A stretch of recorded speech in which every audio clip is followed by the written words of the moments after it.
வணக்கம். இந்த வீடியோவில் தமிழக வெற்றிக் கழகத்தின் தேர்தல் அறிக்கையில் சொல்லப்பட்ட முக்கியமான ஹைலைட்டடு திட்டங்களை பற்றி பார்க்கலாம். அது சாத்தியமா அப்படிங்கிறதையும் நம்ம பார்க்கலாம். அதுக்கு முன்னாடி தமிழக மக்கள் ஒரு மிகப்பெரிய ரிஸ்க் எடுத்துருக்குறாங்க. அவங்களுக்கு இதோட சீரியஸ்னஸ் புரியல. பொறுத்திருந்து தான் அவங்களே தெரிஞ்சுக்குவாங்க. அதாவது மக்கள் தெரிஞ்சுக்குவாங்க, ரசிகர்கள் தெரிஞ்சுக்க மாட்டாங்க. என்ன பண்ணாலும் சப்போர்ட் தான் பண்ண போகிறாங்க. ஏன்னா இவங்களுக்கு நிறைய அனுபவம் இல்லை. வாய்ப்பு கொடுக்கலாம், ஆனால் இப்படி கொடுக்கக்கூடாது. கொடுத்தாச்சு. இன்னமும் இவங்களுக்கு எதுவும் தெரியாதுன்னு அதிகாரிக்கு தெரியும். அதிகாரி சொல்கிறத கேட்டு தான் இவங்க ஆடுற மாதிரி இருக்கும். அதிகாரி அதை அட்வான்டேஜாக எடுத்துக்கிட்டு அவங்க இஷ்டத்துக்கு தான் பண்ண போகிறாங்க. எல்லாரையும் கட்டி மேய்க்கிற அந்த அட்மினிஸ்ட்ரேஷன் ஸ்கில் இவங்ககிட்ட இல்லை. ஒருவேளை இனிமே வளர்த்துக்கிட்டாலும் நல்லது தான். ஸோ பொறுத்திருந்தால் நம்ம பார்க்கணும். யாரையும் நம்ம அண்டர் எஸ்டிமேட் பண்ண முடியாது. இப்போதைக்கு இது பெரிய ரிஸ்க்கு தான். எல்லாம் சக்ஸஸாக ஆச்சுன்னா ஓகே. tvkvijay.com வெப்சைட்டில் இந்த இதெல்லாம் இருக்குது, பார்த்து தெரிஞ்சுக்கோங்க. எதிர்பார்க்காத ரிசல்ட் மாதிரி இவங்க உண்மையிலேயே திறமையானவங்களாக இருந்தால் சந்தோஷம்தான். ஒருவேளை அப்படி இருந்துச்சு அப்படின்னா அது தமிழக மக்களுக்கு லக்கு.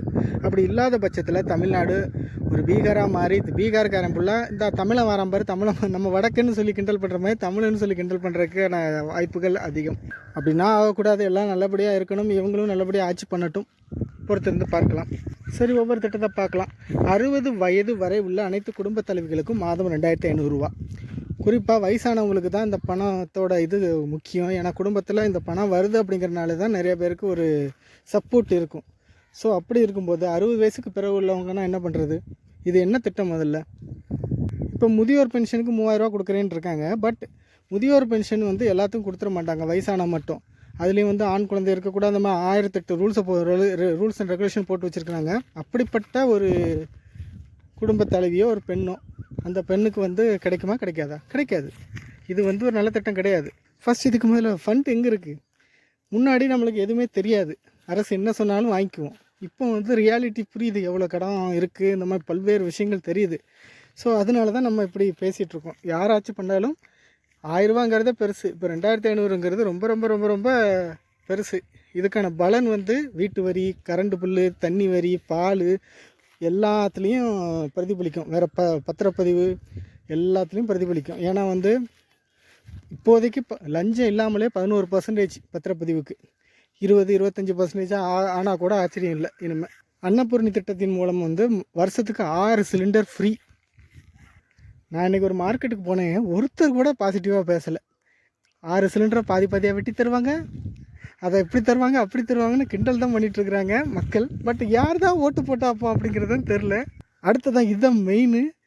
கல்யாணம் ஆகிறவங்களுக்கு 1 பவுனு தங்கம் கொடுக்குறாங்க. அதுக்கு பிறகு ஒரு பட்டு சேலையும் கொடுக்குறாங்க. பிள்ளை பிறந்தால் ஒரு மோதிரமும் கொடுக்குறாங்க. ஸோ மோதிரம் விட்டுருங்க, அது ரொம்ப சின்ன சைஸில் சின்ன பிள்ளைக்கு கொடுப்பாங்க. அதனால் மோதிரத்தோட தங்கத்தை நம்ம எடுத்துக்க வேண்டாம். தங்கம் 1 பவுன் கொடுக்குறாங்க. சுமாராக ஒரு வருஷத்துக்கு 5 லட்சத்துலேருந்து 7 லட்சம் கல்யாணம் ஒரு வருஷத்தில் ஆகுது தமிழ்நாட்டில். அப்போ 5 லட்சம் கல்யாணம்னு வச்சுக்கிட்டாலும் 5 வருஷத்துக்கு 25 லட்சம் பேருக்கு கொடுக்கணும். ஸோ அந்த 25 லட்சம் பேரில் ஃபில்ட்ரு பண்ணி நம்ம வறுமை கோட்டுக்கு கீழே இருக்கிறவங்க அப்படின்னு கொண்டு வந்தாலும் அதில் ஒரு 15 லட்சம் பேரை கழிச்சிருங்க. 10 லட்சம் பேர், ஓகேவா? 10 லட்சம் பேருக்கு கட்டாயம் கொடுத்தா ஆகணும். ஏன்னா வறுமை கோட்டுக்கு கீழே இருக்கிறவங்க அப்படிங்கிற லிஸ்ட்டுக்கு பிறகு ரொம்ப ஃபில்ட்ரு பண்ண முடியாது. சிம்பிளாக இந்த மகளிர் உரிமை தொகை யாருன்னா வாங்குறவங்களோ அவங்களுக்கு கொடுக்குற மாதிரி தான் வரும். வேறு எந்த ஃபில்ட்ரும் பண்ண முடியாது இதில். ஸோ 10 லட்சம் பேரும் வேண்டாங்க, அதுலேயும் பாதி 5 லட்சம் பேருக்காவது கொடுக்குறாங்க 5 வருஷத்தில். ஒரு வருஷத்துக்கு 1 லட்சம் பேர் கொடுக்குறாங்கன்னு வச்சுக்கோங்க. 1 லட்சம் பவுன், 1 லட்சம் பவுனோட விலை என்ன? ஸோ இதே கிட்டத்தட்ட எக்கச்சக்க அமௌண்ட் வரும். பட் இது கூட கொடுத்துடலான்னு வச்சுக்கோங்களேன். பெருசாக நம்ம ஒன்றும் குறை சொல்ல முடியாது, கொடுக்கலாம். அதாவது ஃப்ராடு பண்ணாமல் இருந்தால், லஞ்சம் வாங்காமல் இருக்க வாய்ப்பு இல்லை. பட் கொஞ்சமாக சாப்பிட்டா இதை கொடுக்கலாம். 1லேருந்து 12ஆம் வகுப்பு வரை குழந்தைங்க படிக்கிறதுக்கு இடைநிற்றல் இல்லாமல் படிக்கணும் அப்படிங்கிறதுக்காக வருஷத்துக்கு 15,000 ரூபா கொடுக்குறாங்க. ஸோ இது ஒரு நல்ல திட்டம் தான். பட் காசு இவ்வளவு எப்படி கொடுக்க போகிறாங்கன்னு தெரில. நல்ல திட்டம் தான். பெண்களுக்கு தமிழ்நாட்டில் அனைத்து பேருந்துகள், லேடிஸ் பஸ் மட்டும் கிடையாது, அனைத்து பேருந்துகளும் இலவசம். நீங்கள் சென்னை போனாலும் சரி, மதுரை போனாலும் சரி, எந்த ஊருக்கு போனாலும் சரி, பஸ்ஸில் ஃப்ரீ. அப்படி தான் இவங்க தேர்தல் அறிக்கையில் சொல்லியிருக்காங்க. எக்ஸ்ட்ரா எதுவும் சொல்லலை. அனைத்துங்கிற வார்த்தையை தேர்தல் அறிக்கையில் போட்டிருக்காங்க. பட் அவங்க சொல்லும்போது அனைத்துன்னு சொல்லுவாங்களா அப்படிங்கிறது தெரில.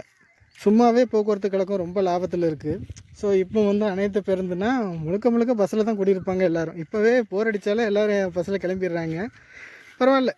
இதுக்கு இப்படி கொடுக்கறதுக்கு பதிலாக மந்த்லி இவ்வளோ யூஸ் பண்ணிக்கலாம் அப்படின்னு ஒரு பாஸ் மாதிரி கொடுக்கலாம். அந்த மெத்தடு தான் கரெக்டாக அளவாக யூஸ் பண்ணுறதுக்கே கரெக்டாக இருக்கும். அடுத்ததாக ஒரு குடும்பத்துக்கு 25 லட்சம் மருத்துவ காப்பீடு. இது ஒரு நல்ல திட்டம். இது வரைக்கும் 5 லட்சமாக இருக்குது, இப்போ 25 லட்சமாக மாற்ற போகிறாங்க. நல்ல திட்டம், இதனால் வரவேற்கலாம். ஆண்டுதோறும் இலவச முழு உடல் பரிசோதனை, இதுவும் நல்ல திட்டம். போதைப்பொருள் இல்லாத தமிழ்நாடு திட்டம் நல்ல திட்டம். பட்டு இவங்களே அப்படி இருக்காங்களான்னா இல்லை, பார்க்கலாம். இவங்களே வந்து சரக்கு வச்சுட்டு நிறைய நம்ம பார்த்துருக்கோம். பட்டு பார்த்துக்கலாம். ஒரு வேளை அட்லீஸ்ட் ஒரு இப்போ ரொம்ப மோசமாக இருக்குது. இப்போ இருக்கிறத அட்லீஸ்ட் ஒரு பாதியாவது குறைச்சா நல்லது. முதியோர் மாற்றுத்திறனாளிகளுக்கு மாதம் 3000 ரூபா கொடுக்க போகிறாங்க. அடுத்ததாக 200 யூனிட் மின்சாரம் ஃப்ரீ, எல்லா வீடுகளுக்கும் குடிநீர் இணைப்பு. இது அன்வான்ட். ஆக்சுவலாக இது எல்லாமே மோடி திட்டத்தில் எல்லா வீட்டுக்கும் மேக்ஸிமம் கொடுத்துருக்காங்க. வேலையில்லா பட்டதாரிகளுக்கு மாதம் 4000 ரூபா. இதுவும் என்ன பண்ண போகிறாங்கன்னு தெரில, இதுக்கான இது எப்படின்னு தெரில. பட்டு கொடுக்கலாம், தப்பு இல்லை. 5 லட்சம் அரசு வேலை வாய்ப்பே இல்லை. தொழில் தொடங்க 25 லட்சம் கடன். So okay. அரசு வேலைகளில் தமிழர்களுக்கு முன்னுரிமை. இதில் வந்து பெருசாக ஒன்றும் சொல்ல முடியாது. ஏன்னா சென்ட்ரல் கவர்மெண்ட் வேலையில் ஃபுல்லாக தமிழர் கம்மியாக தான் இருக்கிறாங்க. ஸ்டேட் கவர்மெண்ட் வேலை ஆல்ரெடி மேக்ஸிமம் தமிழர் தான் இருக்கிறாங்க. அதனால் இதில் ஒரு பெருசாக ஒன்றும் வித்தியாசம் இல்லை. விவசாயிகளுக்கு 15,000 ஆண்டு உதவித்தொகை கொடுக்குறாங்க. பயிர்க்கடன் தள்ளுபடி கொடுக்குறாங்க. 5 லட்சம் சோலார் பம்பு. மீனவர்களுக்கு மீன்பிடி தடைக்காலம் 27,000. அரசு ஊழியர்களுக்கு பழைய ஓய்வூதிய திட்டம் மீண்டும் பரிசீலனை தான் சொல்லியிருக்காங்க. பழைய ஓய்வூதிய திட்டம்னா கொண்டு வர முடியாது, பாசிபிள் இல்லை இங்கே இருக்கிற நிதி இதுக்கு. மாவட்ட வாரியாக தனித்தனி திட்டங்கள், ஊழலற்ற வெளிப்படையான ஆட்சின்னு சொல்கிறாங்க. பார்ப்போம், ஒருவேளை இப்படி இருந்தால் சந்தோஷம்தான். பட்டு செயற்கை வெறும் விஜய், அதுக்கு பிறகு பேர் தெரியாத 233 உறுப்பினர்கள் அப்படின்னு இருந்தாங்கன்னா இதை நம்பலாம். பட் பொறுத்திருந்து பார்க்கலாம். ஸோ நம்ம எங்கே ஜெயிக்க போகிறோம் அந்த மெத்தடில் சும்மா சொன்ன மாதிரி தான் இருக்குது. பட்டு எப்படியோ ஜெயிச்சிருக்காங்க. பட் இவங்க ஒருவேளை ஆட்சி அமைத்தால் இதுக்கு பின்னாடி ஏகப்பட்ட கேம்ஸ் இருக்குது. நிறைய பேரங்கள், குதிரை பேரங்கள் எல்லாம் இருக்குது. அப்படின்னா பேரம் பண்ணி வச்சு ஒரு நல்லாட்சி கிடைக்கும் அப்படின்னு யாருன்னா எதிர்பார்க்குறீங்கன்னு தெரில. சரி, இதெல்லாம் யூஸ்ஃபுல் தான் அரசியலில், அதனால் அதை விட்டுறலாம். அட்லீஸ்ட் ஓரளவு பரவாயில்லாத மாதிரி கொடுத்தா கூட ஓகே தான். எதிர்பார்க்கலாம் இவங்க நல்லது பண்ணுவாங்க அப்படின்னு. தேர்தல் அறிக்கையில் ஆல்ரெடி எக்கச்சக்க கடன் அந்த மாதிரிலாம் இருக்குது. தேர்தல் அறிக்கையை வந்து பாசிபிள் இல்லை தான். பட்டு எந்த அளவுக்கு கொடுக்குறாங்க அப்படிங்கிறத பொறுத்து இருந்து பார்க்கலாம். அடுத்தது இவங்க ஒருவேளை கொடுக்கல அப்படின்னா கூட இவங்களுக்கு தான் ஓட்டு விழப்போகுது தேர்தல் அறிக்கை. அதுக்கும் ரெடியாக பதில் வச்சுருப்பாங்க ரசிகர்கள். அண்ணன் பண்ணக்கூடாது அப்படிங்கிற காரணத்தினால எல்லோரும் முன்னாடியே அவ்வளோ கடன் வாங்கி வச்சுட்டாங்க. அண்ணன் எவ்வளவோ முயற்சி பண்ணார், நம்மளுக்காக முடியலை. ஸோ அண்ணன் அடுத்த முறை நம்மளுக்கு நல்லது பண்ணுவார். அந்த மாதிரி கூட எப்படினாலும் அதை வந்து பாசிட்டிவாக எடுத்துக்கிறதுக்கு ரசிகர்கள் இருக்கிறாங்க. ஸோ அதனால் பார்ப்போம், நல்லது. பொதுமக்கள் தான் ரிஸ்கில் இருக்கிறாங்க, ரசிகர்கள் ரிஸ்கில் இல்லை.